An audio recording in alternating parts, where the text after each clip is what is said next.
We entered the home and we were told that the girl was unconscious, and she was a teenage girl in the town and had been a nice kid and obviously fell in with the wrong crowd. When I picked her up and I was carrying her down the stairs, I felt her heart rate going a mile a minute. And I'll never forget that. You know, she's fighting for her life, and we had to bring her back. My name is Lieutenant Jason Piotrowski of the New Jersey State Police. I've been with the State Police for approximately 19 years now. As law enforcement officers have a lot of challenges they face. One being compassion fatigue, not really understanding substance use disorder, not really understanding what these people are going through. But probably most importantly is what do you do now? You responded to this overdose, you brought this person back. How do you not end up bringing this person back again tomorrow or next week or next month? How do you get this person help? So fentanyl is so prevalent, and the drug-related death numbers just keep rising. To give you some context, we were at about 1,300 in 2014. We're over 3,000 now. We're collecting about 40 overdoses every day throughout the state. So just the sheer numbers and the death toll is just a tragedy at this point.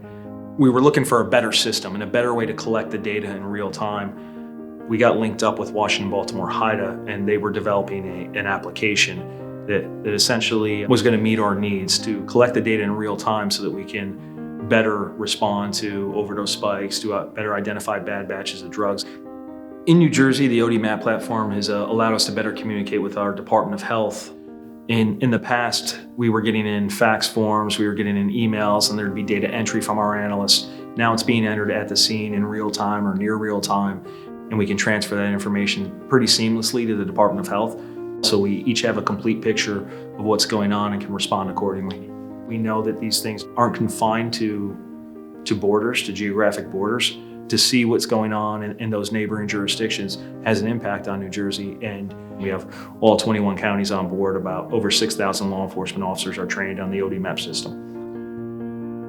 It's a really easy sell for us because it's free, number one. And number two, any changes we need to make, they've been able to make for us. And as the epidemic evolves and the environment changes, you're going to need to make changes. If we were with somebody else, quite frankly, like a private vendor, anytime you need to make a change, it's going to be costly. It's been a lot easier for law enforcement officers to get us the information now because they can do it from their phone, they can do it from their MDT. They don't have to go back to the station. They don't have to fax or email. Or we take that data from ODMAP and we combine it with other drug-related sets, and we develop a risk score for people. And once we develop that risk score, we can now put it in the hands of people who will go out and start knocking on doors and offering services and resources and treatment to kind of help people. But the families that have been suffering with substance use disorder and really didn't know where to turn for help are now getting a knock at the door from people willing to help them out.